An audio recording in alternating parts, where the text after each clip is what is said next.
Broadcasting from the Allen B. Levan NSU Broward Center of Innovation at Nova Southeastern University. Welcome to Sunshine Startups Live, featuring rockstar entrepreneurs, bright ideas, and experts on the startup ecosystem. And now your hosts of Sunshine Startups Live, Jim Ryan and John Wensveen. Welcome to Sunshine Startups.live. I am your host, John Wensveen, the Chief Innovation Officer at Nova Southeastern University and Executive Director of the Levan Center of Innovation, also known as the world's first theme park for entrepreneurs. And it is me riding solo today on Sunshine Startups.live. My co-host, Jim Ryan, unfortunately is under the weather, but he is here joining us in spirit. And I think he's still recovering from the 2 days that we spent at Emerge Americas, the 10th anniversary of Emerge Americas, I should note, which was April 18 and 19. We had our show on the road for the very first time, where we interviewed several entrepreneurs, angels, and VCs at Emerge Americas. So wishing Jim well in his recovery as he gets his voice back. Today is going to be an amazing episode. We have Mo. I'm just going to call you Mo, and you can introduce yourself in just a minute. But Mo has huge impact. He's the CEO of VEL, and he is literally changing the world. Some words that have been used to describe him: he is a visionary dedicated to helping people reach their productive potential, on a mission to solve the inefficiencies of the current workplace and create a more optimal world by ushering in Workplace 4.0. CEO of VEL, Mo Hamzian.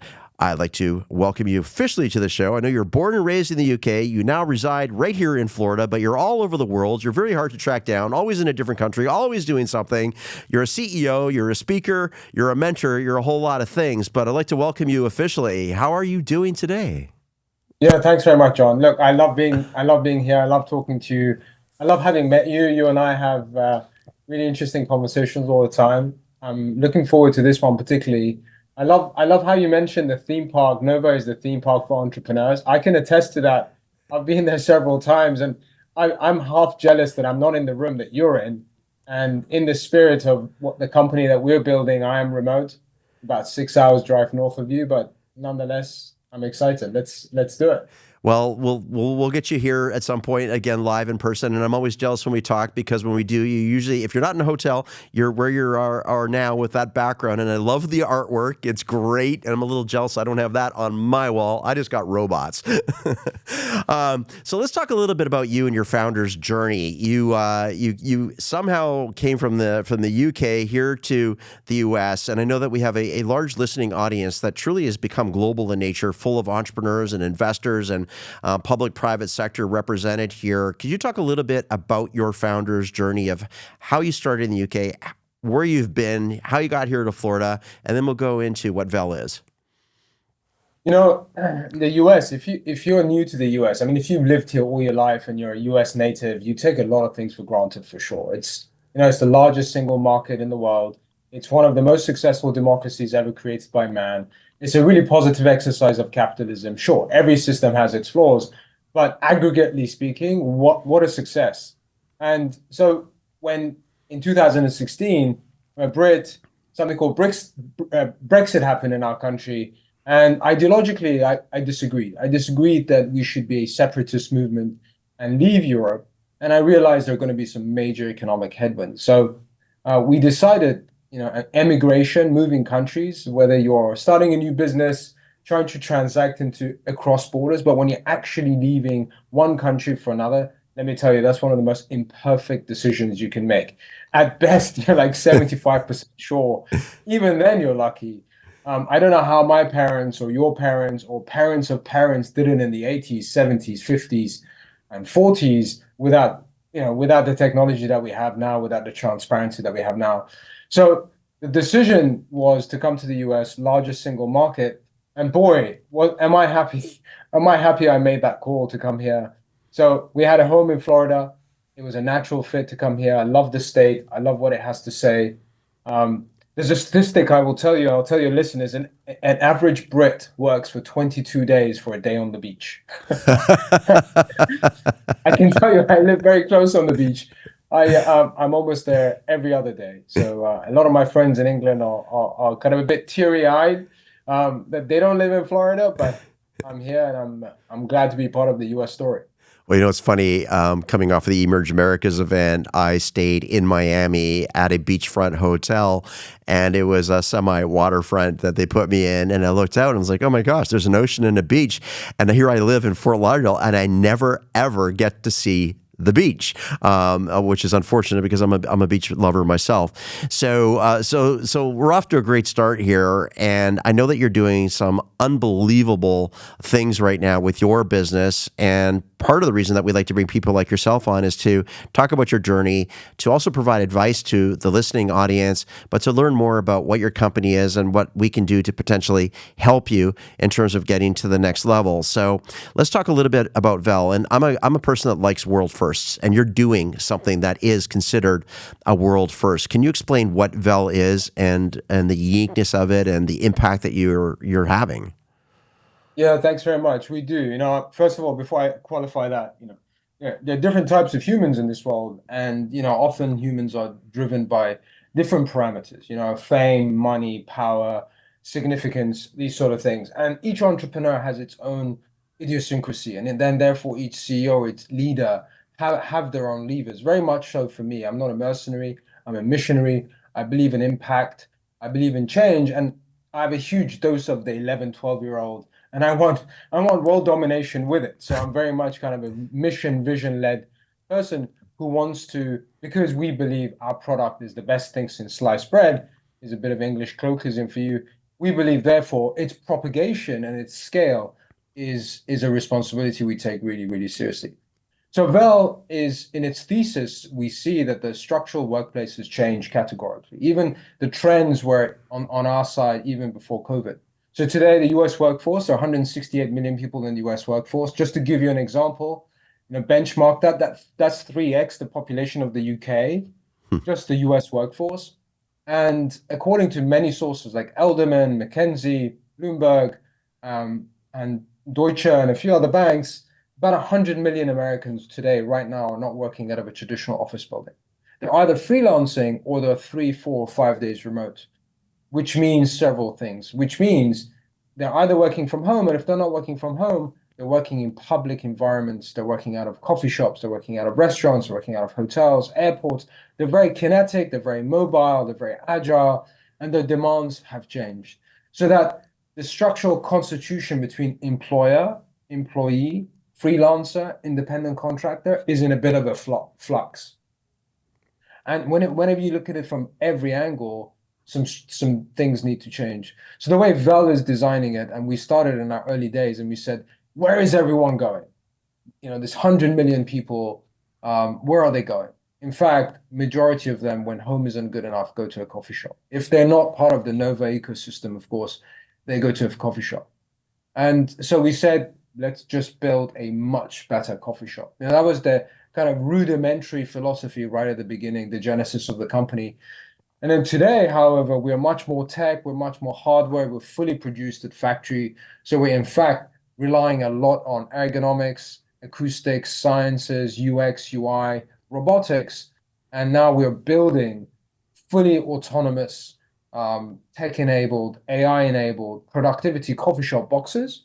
Then we drop ship them in airports, train stations, hotels, malls. We operate them, and then we operate in the same check value and user experience as a coffee shop, that pay-as-you-go flexible culture, except we are trying to, in fact, and I'll pass it back to you, we're saying to ourselves, look, every human being in the workplace is running some sort of a race, whether it's a 100-meter run, a 10,000-meter run, but 95% of us are in flip-flops. Let's take the latest hardware and give it to you so you can run the same race in better shoes, better gear, better hardware. So that's what we're doing. We're really excited about it. The market loves us, and it's one of those things that's very current. So you are doing something really interesting, and this coffee shop concept, and we will share later towards the end. I'll ask how people can get in touch with you so they can see more in your website. I always enjoy going to it and reading the menu of offerings that you have, because it's really exciting. So I know a lot about the history of the company, but the audience may not. And if you think about what you're building, how much of this business model was created pre-COVID, or did this come out of a global pandemic situation? I worked a lot of my time throughout my life on the road, mobile, kinetic. Even though I belong to an office, I belong to an employer, I belong to a system, I belong to an infrastructure that was given to me and I inherited because I was participating in that business or I was leading that business. Today's workforce is very much infrastructure less. And for me, that was the same. So when I was in London or in other parts of the world, I was working out of hotel rooms, hotel coffee shops, regular neighborhood coffee shops, or even co-working. I had this kind of nomadic sense to me, which is it's not shelf stable whatsoever. So when we saw COVID coming, and in 2020, spring of 2020, it was kind of like the penny dropped, the writing was on the wall. It's time that movement is going to be catalyzed, you know. And we caught the trend at the right time. So it's philosophy is born before COVID. The company is born out of COVID because of an accelerated direction, and we're definitely top of the surf. And I like how the manufacturing process of how you build these. I think that when we first started talking, I almost envisioned it like how you build a cruise ship, right? You build the suite elsewhere and then you drop it onto the ship. Is that how you construct these coffee shops? Because there's all those different variations of what you've been created, but what does that process look like? Yeah, so we were lucky because, about a year and a half into the business, we found a terrific manufacturing partner. They, in fact, became our financial partner, a company called Hayworth. And we realized one of the things, the coffee shop ecosystem is a four-wall solution. It's a brick and mortar solution. So is Dunkin', so is Starbucks, so is Panera. Real estate has many things going for it, right? We're ultimately physical human beings. And I'm going to answer your question because I know it's important. We're ultimately physical human beings, despite that we're so digital native and we're so intelligent when it comes to this connectivity. In the real world, we live in an analog experience. That analog experience is kind of clunky. It's difficult to iterate real estate. It's expensive to iterate real estate. It's time consuming to iterate real estate. It's not time consuming to iterate a technology platform. So we said, let's take the principles of design, the principles of build, of technology, and try and apply it to real estate. Therefore, it requires a certain level of smartification. That can only happen if you're built in factory quickly, cheaply. So one of the things that we really pride ourselves on is our iterative nature. We're on the third version of the product. We're about to launch version 4 later this year. You can't do that. If you build a four-wall coffee shop, sink $1 million into it, and let's say call it Starbucks, Dunkin'. By the way, I love those brands. They've done some wonderful things in the country. You're going to amortize that over 10, 15 years, and you're not going to change it that much, nor should you, because it's going to give you good recurring revenue. But that customer experience is stagnated. Year 1 and year 8, pretty much the customer experience is the same, right? You have price inflation. So we said, let's find a capex efficient, modular, flexible exercise with a manufacturing partner in the US and build it in any shape, any size, rapid to market, deploy permanently rather than temporary, and be able to operate in lots of deserts. There are lots of productivity deserts in the country right now. There are lots of coffee deserts in the country right now that cannot be capitalized by your traditional player because they're not built in factory. So that was one of the natures of why we decided to do that and how we come to market with it. And you picked a great partner, Hayworth. That's also the furniture partner here at the Levant Center of Innovation. And the designs of what you've been able to put together are absolutely incredible. So it's interesting when you talk, in terms of the classification of what kind of company you are. Are you a tech company? Are you real estate? Are you hospitality? Are you manufacturing? Are you all of the above? But if somebody were to ask you and you gave the elevator pitch, what are you? I think we're a workplace company. We are reinventing the future of work. We believe the future of the office may be a coffee shop like us, and we use real estate, tech, menu, and hardware to deliver on that promise. But ultimately, the mission of the company is to make you much more productive in a very sensational kind of way, right? And we do that by trying to remove the frictions that are necessary in your life when you're transacting with us. And we're starting to think about frictions that are even before, what frictions are in front of you when you're waking up. And what does that customer journey look like? And then what sensations can we add? So it's remove distractions, enhance focus, and because we're a productivity company, our touch point, our surface area touch point is actually quite wide. But our lens is the workplace and the future of work. So I don't know if anybody's ever defined of you in terms of who you are, but the more I hear you talk, they're a futurist, which I think you are a futurist, but I would say that you're an applied futurist. You can see what the future looks like. You're reverse engineering based upon the trends that are occurring, and there are obviously challenges around that, and there's opportunities in which you're implementing strategic solutions, and it's exciting as a bystander to watch the evolvement of what you're building.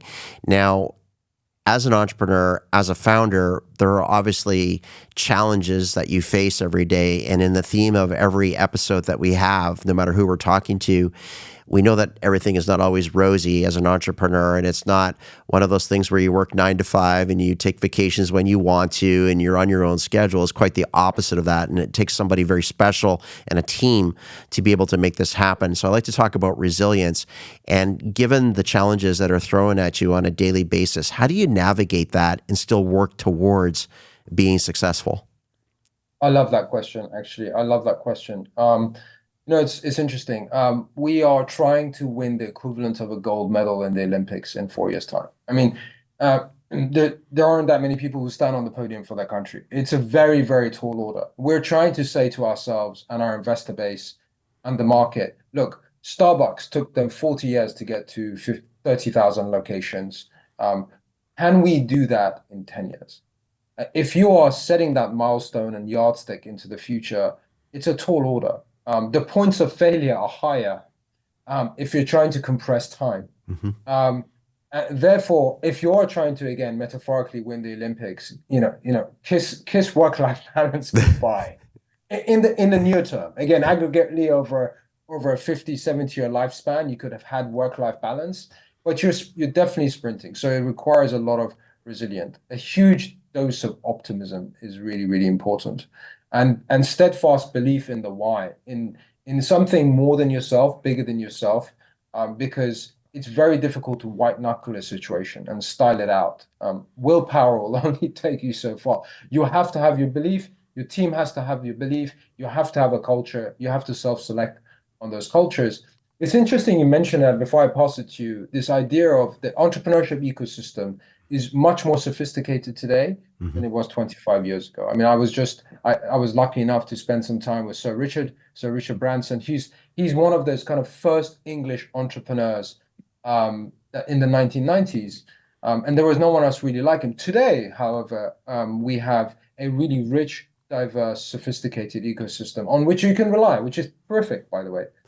But on everyday life, as a Mo, living his everyday life as in the company, I don't see myself as an entrepreneur, nor do I see myself as a founder. I see myself as a CEO. That's really interesting. That's really, really important distinction. That's very important. And again, we talked before we went on air about your recent experience of Sir Richard Branson and where you were. Again, super jealous. That's on my bucket list. And we also have a common friend, Melissa Medina, who is one of the most loveliest people I've ever encountered. And of course, the Medina family being the founders of Emerge Americas and really creating this, really the origins of the DNA of this innovation technology entrepreneurial ecosystem in South Florida.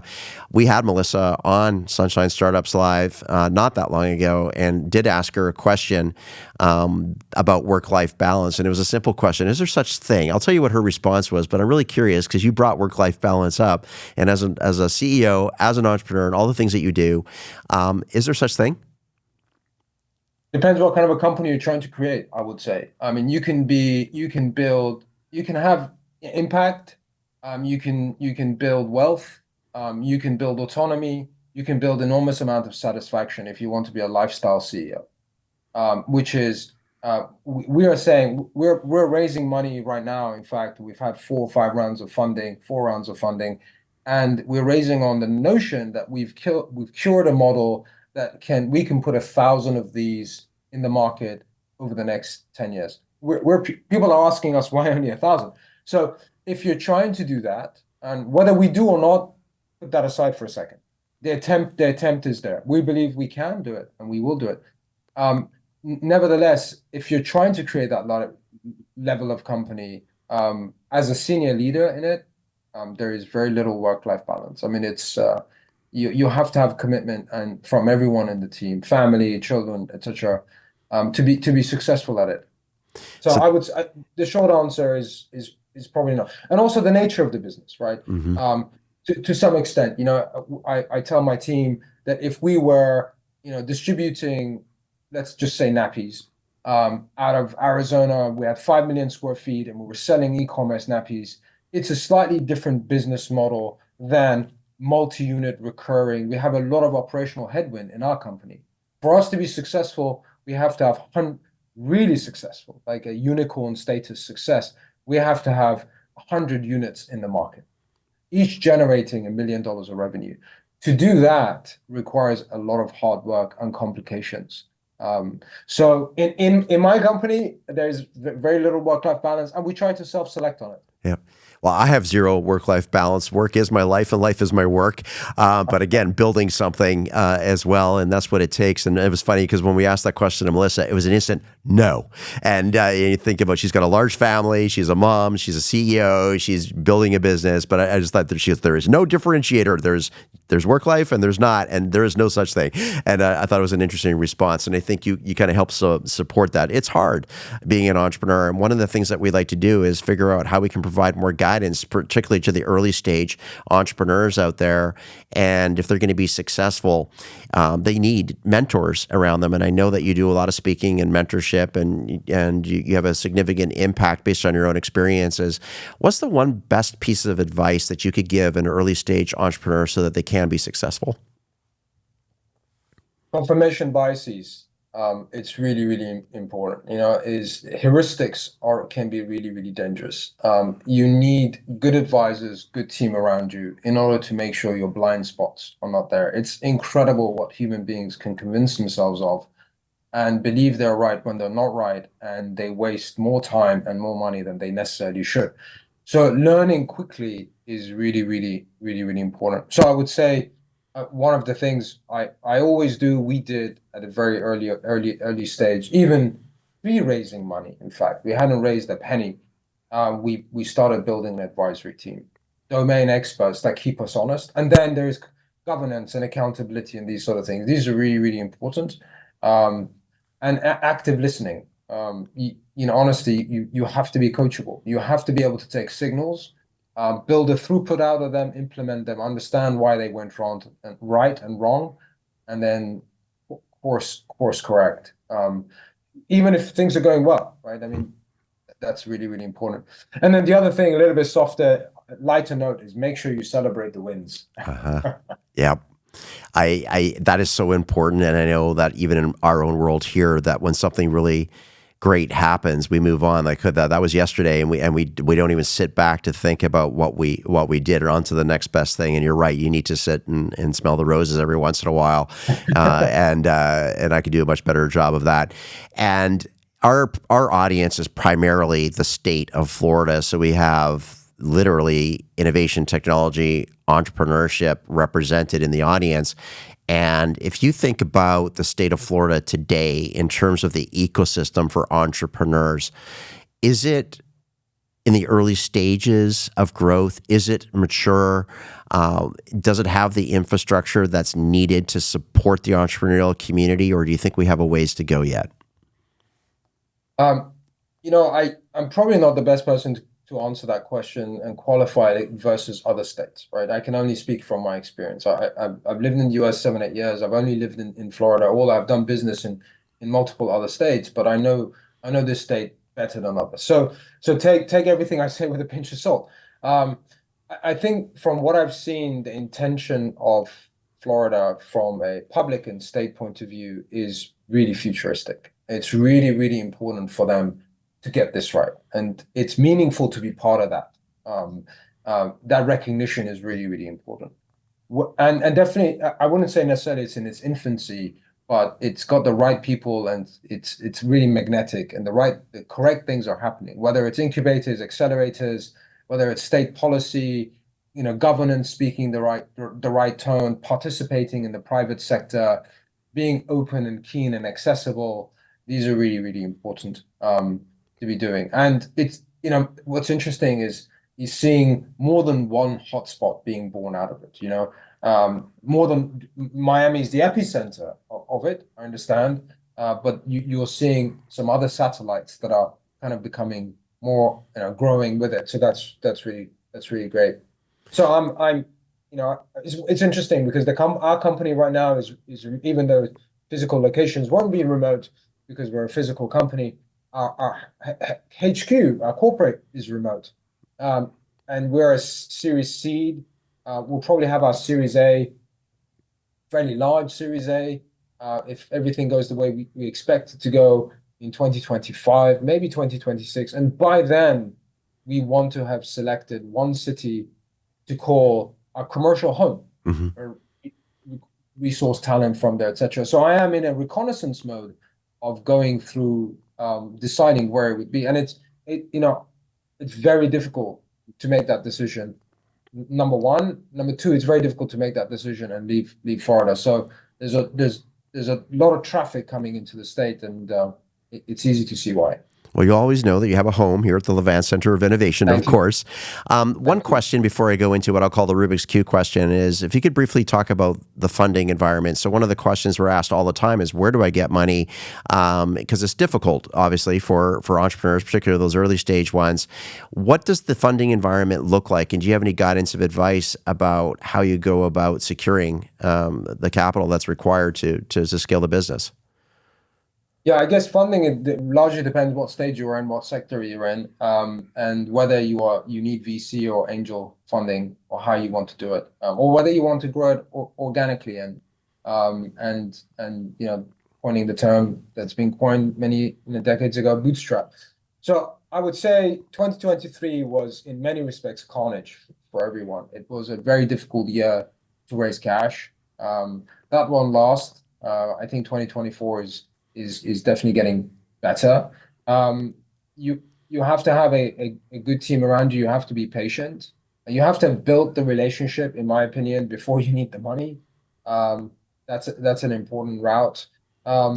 You have to be, again, this is for the early entrepreneurs rather than the established entrepreneurs. It's a game of getting the right number of no's and learning from it, why people are saying no.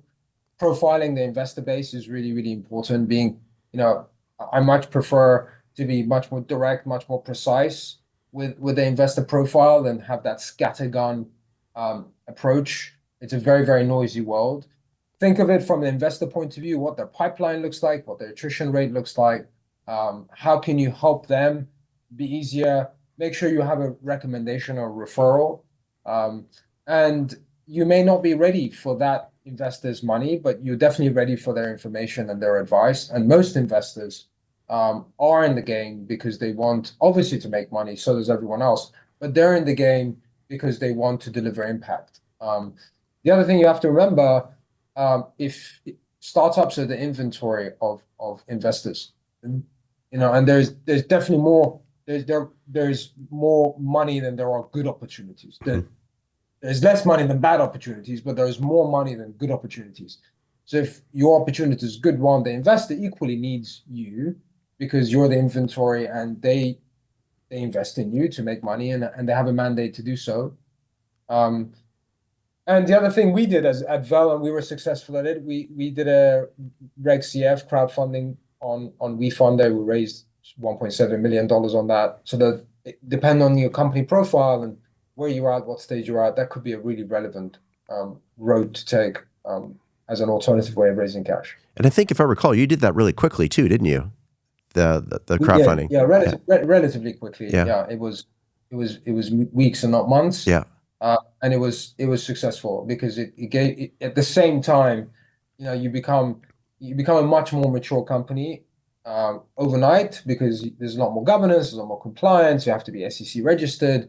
So people look at you slightly differently, and you get the brand exposure. Mm-hmm. It's a different muscle to develop, and it's equally valuable. And if you have a large consumer base, you can really activate them at the same time as raising cash.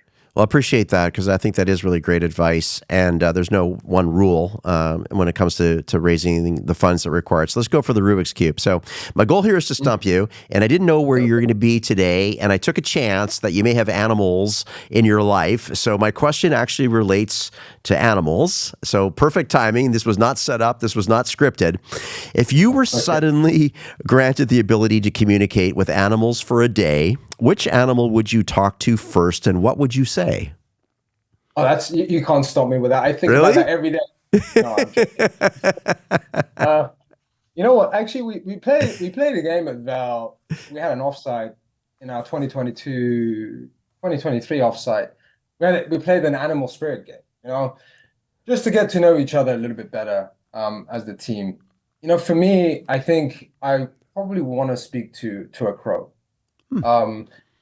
I see, you know, why? Because they live in the city, the top of the food chain in the city, number one. They live in a city, so they see everything, you know. And it'll be really interesting to kind of have a chat to them for one day of like, how does a crow see Miami for the day, right? And the angles that they see it. So I'll probably speak to a crow. Well, that's really interesting. So it's not what I expected to hear. I thought it was going to be something that was one of those animals behind you there, but that's quite interesting and an interesting perspective. So one of the questions we always like to ask our guests is, how can our audience help you? Do you have an ask that you'd like to make that we can help communicate? You know, it's interesting. I love connecting with people on LinkedIn. Please find me on LinkedIn. I'm sure it'll be in the show notes. We're in market penetration. One of the things that we've had relative success. We want to get there faster. Are transport hubs.